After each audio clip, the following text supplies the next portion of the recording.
नमस्कार, जय हिंद और प्रणाम। मैं सामाजिक कार्यकर्ता चौधरी परवीन भारतीय और प्रिय मित्रों, आज मैं नोएडा के एक ऐसे शख्स के साथ आपको वार्ता करूंगा, आपको मिलवाऊंगा, जो शख्स एक किसान परिवार में जन्मा और संघर्षों के साथ अपना जीवन व्यतीत किया और संघर्षों के जीवन को व्यतीत करते हुए आज अपने बच्चों को अच्छे मुकाम तक पहुंचाने में उनका एक महत्वपूर्ण योगदान रहा है। ऐसे ही गौतम बुद्ध नगर के नोएडा के सेक्टर 150 कौंडली गांव निवासी फिरोज भाटी जी, जो गुर्जर समाज में जन्मे हैं, उनके संघर्ष और उनके बच्चों के बारे में हम लोग जानकारी करेंगे। आओ मैं आपको मिलवाता हूं फिरोज भाटी जी से। हमारे साथ हैं फिरोज भाटी जी। और फिरोज भाटी जी, आपका बहुत स्वागत है।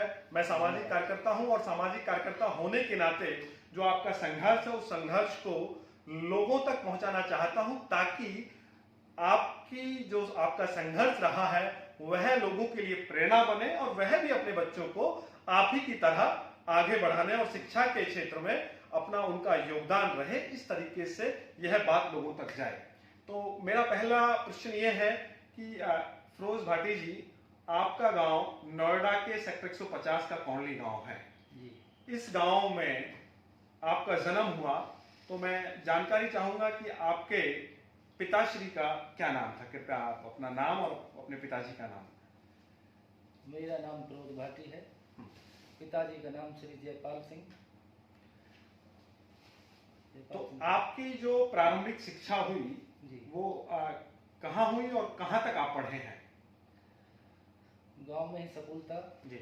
Junior high school Mahatma Gandhi, इसमें तो 8वीं करी।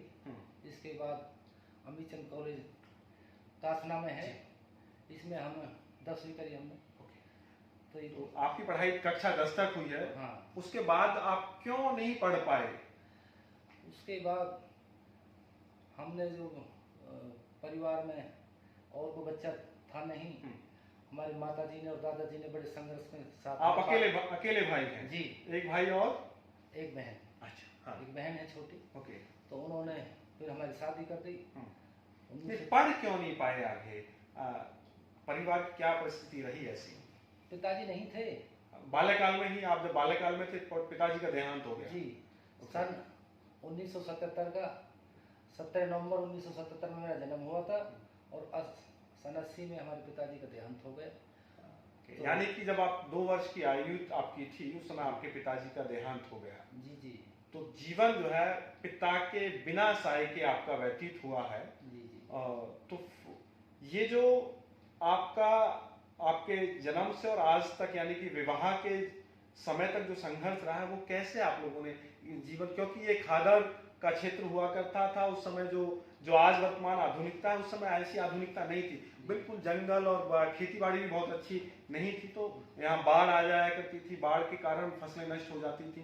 तो कैसे जीवन यापन हुआ, कि मतलब जीवन यापन करने का मूल व्यवस्था क्या थी?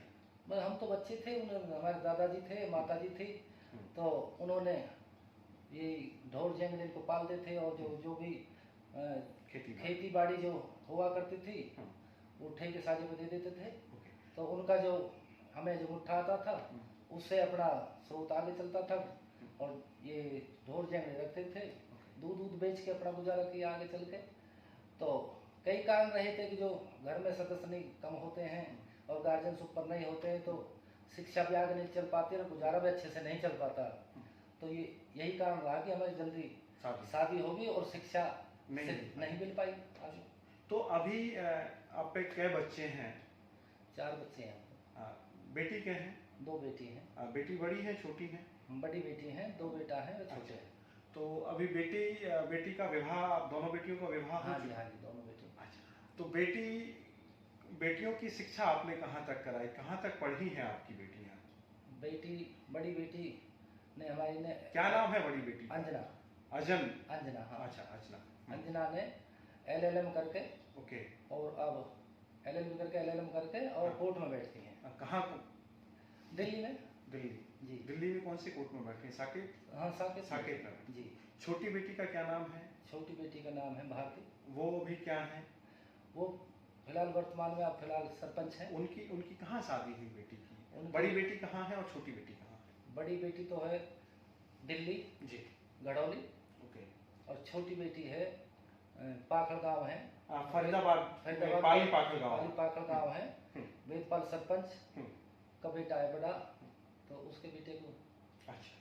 तो बेटी, छोटी बेटी ने कहाँ तक पढ़ाई की है? ग्रेजुएशन कर रखी तो ग्रेजुएट है। जी। तो वो अभी गृहिणी के रूप में क्या गृहिणी के रूप में काम कर रही है, कोई और काम करती है? हाँ, अपना वो अपनी जो सरपंच को देखती है और अपना घर का हक संभालती है। अच्छा, छोटी बेटी आपकी पाखल गांव की वर्तमान प्रधान यानी कि सरपंच है। तो वो सरपंच उनकी जो सास है वो भी बन सकती थी, आखिर बेटी क्यों बनी आपकी सरपंच? उनकी सास जो शिक्षा से वंचित थी, अच्छा, वंचित। पढ़ी लिखी कम थी, हाँ। तो इसलिए बेटी को उन्होंने चुना। साथियों, मैं यहाँ आपको बताना चाहता हूँ, हरियाणा सरकार में कानून है कि कम से कम जो जनप्रतिनिधि बनेगा वो कक्षा 10 तक उसकी पढ़ाई हो। तो यहाँ बात निकल करके आती है शिक्षा की। तो जो बेटी की सास हैं उनकी पढ़ाई कक्षा 10 तक नहीं थी, तो इसलिए वहां शिक्षा काम आती है और एक ग्रेजुएट बेटी गांव की प्रधान बनती है, और आज वह बेटी पाली पाखल गांव की सरपंच के रूप में वहां की जो योजनाएं हैं उनको बेहतर तरीके से जन जन तक पहुंचाने का काम कर रही हैं। तो मैं जो बात और आप लोगों से मिलवाने का फिरोज भाटी जी का जो उद्देश्य था वो यही था कि हम लोगों को बेटियों को भी कम नहीं आंकना चाहिए, बेटियों को भी बेटों से अधिक शिक्षा और उनको उन मान सम्मान और तमाम व्यवस्थाओं में आगे लेकर के चलना चाहिए, क्योंकि आज बेटियां किसी बेटे से कम नहीं है और बेटी हम सब लोगों का अभिमान है। तो आज शिक्षा की वजह से पाली पाखल की प्रधान फिरोज भाटी जी की छोटी बेटी है और शिक्षा के कारण वह उस गांव की प्रधान बन पाई। तो भाटी जी, दोनों जो बेटे हैं, दोनों बेटों का क्या नाम है? बड़े बेटा का नाम है मोहित, छोटे का नाम इंद्रजीत भाटी जी। तो बड़ा बेटा क्या कर रहा है? बड़ा बेटा MBBS कर रहा है। अब कहाँ से? NIU से, नोएडा इंटरनेशनल यूनिवर्सिटी जी। यमुना एक्सप्रेसवे के समीप। जी। छोटे बेटा क्या कर रहे हैं? छोटा बेटा भी MBBS कर रहा है। वो कहाँ से कर रहे हैं? GS मेडिकल हापुड़ से कर रहा है। छोटे बेटे की कौन सी ईयर है? सेकंड ईयर है। और बड़े बेटे की? Fourth year. तो दोनों बच्चे MBBS कर रहे हैं जी। तो ये कहाँ से सपना आया आपके अंदर कि भाई बच्चों को हम मेडिकल लाइन में लेकर के जाएं या बच्चों को उच्च शिक्षा दी जाए? ये आप जैसे लोगों में बाहर भीतर निकल के हमें जो थोड़ी समझदारी आई, अगर बच्चों को अच्छी शिक्षा देनी चाहिए, कौन सी लाइन में आना चाहिए, फिर परमात्मा ने एक आप जैसा भाई भेजा जिसका नाम अविनाश है। मैं उसको ही सारा श्रेय दूंगा कि उसने हमारे बच्चों को ट्यूशन दिया और हमें प्रेरित किया, आप इन बच्चों को कोटा भेजोगे, कोटा से तैयारी करवाओगे और वहाँ IIT की और मेडिकल की तैयारी होती है, जी नीट की तैयारी होती है। तो हमने दोनों बच्चों को कोटा भेजा। तो कोटा से उन्होंने तैयारी करी और वहाँ यहाँ आए तो उन्होंने नीट क्वालिफाई करके अपना एडमिशन हो गया। तो अभी दोनों बच्चे आपके MBBS कर रहे हैं और MBBS की जो पढ़ाई है दर्शकों, वो सबसे ज्यादा कठिन है और बहुत मेहनत के साथ पढ़ाई करनी पड़ती है। यहाँ तक ये कह लूं, जितने भी एग्जाम हैं सबसे ज्यादा MBBS MD MS के लिए पढ़ाई करनी होती है। तो आज फिरोज भाटी जी के दोनों बेटे MBBS कर रहे हैं। तो भाटी जी, जब MBBS पूर्ण हो जाएगी और आगे PG की उनकी तैयारी होगी और PG करने के बाद वो किस तरीके से मतलब क्या सपना है कि भाई वो MBBS डॉक्टरी करने के बाद समाज के लिए उनका क्या योगदान रहेगा? हमने तो यही बोल रखा है, समाज की सेवा करना है।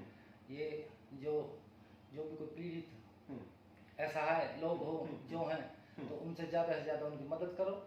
धन और समुदाय कमाने के लिए हमने आकर्षित किया नहीं है, ज्यादा से ज्यादा गरीब की शोषण वंचित की सेवा करें। प्रिय मित्रों, आज फिरोज भाटी जी के साथ जो परिचय कराने का मेरा मुख्य उद्देश्य था वो यही था कि एक ऐसे परिवार में, जिस परिवार में शिक्षा का बहुत ज्यादा रोल नहीं था, शिक्षा का अभाव था, लेकिन बाहर भीतर निकल करके जब उन्होंने देखा कि शिक्षा के बिन मानव का जीवन अंधकार में है, तो उन्होंने अपने बच्चों को शिक्षा की तरफ अग्रसर किया, उन बच्चों के साथ रात दिन मेहनत की और बच्चों को इस कामयाबी तक वो लेकर के आए कि आज एक बेटी उनकी LLB LLM है जो दिल्ली के साकेत में प्रैक्टिस कर रही है। दूसरी बेटी भारती भाटी हरियाणा के फरीदाबाद जनपद के पाली पाखल गांव की वर्तमान सरपंच है, जो कि सरपंच बनने के बाद गांव के तमाम योजनाओं को जन जन तक पहुंचाने का काम कर रही है। वहीं उनके दोनों सपुत्र मोहित भाटी और इंद्रजीत भाटी अभी मेडिकल यानी कि MBBS की पढ़ाई कर रहे हैं और उनका सपना है कि MBBS और MD MS करने के बाद दोनों बच्चे देश और समाज की सेवा कर सकें, गरीब असहाय की सेवा कर सकें, ताकि समाज और देश का उत्थान हो सके। मैं आप सब लोगों से भी कहना चाहूंगा कि फिरोज भाटी जी से प्रेरणा लें, वह भी अपने बच्चों को इन्हीं की तरह पढ़ाएं। मैं ये नहीं कह रहा हूं कि आप MBBS ही कराएं, आप उनको मेडिकल के साथ साथ इंजीनियर बना सकते हैं, UPSC की तैयारी करा सकते हैं, CGL की तैयारी करा सकते हैं, SSC की तैयारी करा सकते हैं, या विभिन्न विभिन्न क्षेत्रों में आप लेकर के उनको जा सकते हैं। मैं समाज के उन लोगों से निवेदन करना चाहता हूं कि आप अपने बच्चों को रोजगार के लिए उनको प्रेरित करें, आप अपने बच्चों को गुरुकुलों में पढ़ाएं ताकि वो गुरुकुल की शिक्षा लेकर के इस भारत में जो भारतीय संस्कृति और भारतीय सभ्यता है उसको ग्रहण करके उसका प्रचार प्रसार कर सके, वो तमाम ज्ञान अर्जित करके उस ज्ञान का प्रकाश समाज में कर सकें ताकि समाज में ज्ञान का उजाला हो सके। और पुनः मैं अपने अंतिम शब्दों में यही कहूंगा कि फिरोज भाटी जी से हम लोगों को प्रेरणा लेनी चाहिए। और भाटी जी, मैं आपको सल्यूट करता हूं कि आप स्वयं बहुत ज्यादा शिक्षित ना होने के बावजूद भी आपने अपने चारों बच्चों को शिक्षित किया और आज उनको इस मुकाम तक पहुंचाया कि वह बच्चे किसी परिचय के मोहताज नहीं है, और आज उन्हीं के परिचय से आपको भी कहीं एक बड़ा मान सम्मान मिलता है। इसी के साथ मैं अपनी वाणी को विराम देता हूं और आप सब लोगों से ये प्रार्थना करता हूं कि आप सब लोग भी अपने बच्चों को शिक्षा की तरफ अग्रसर करें। सभी साथियों को, सभी दर्शकों को मेरा नमस्कार, जय हिंद, प्रणाम।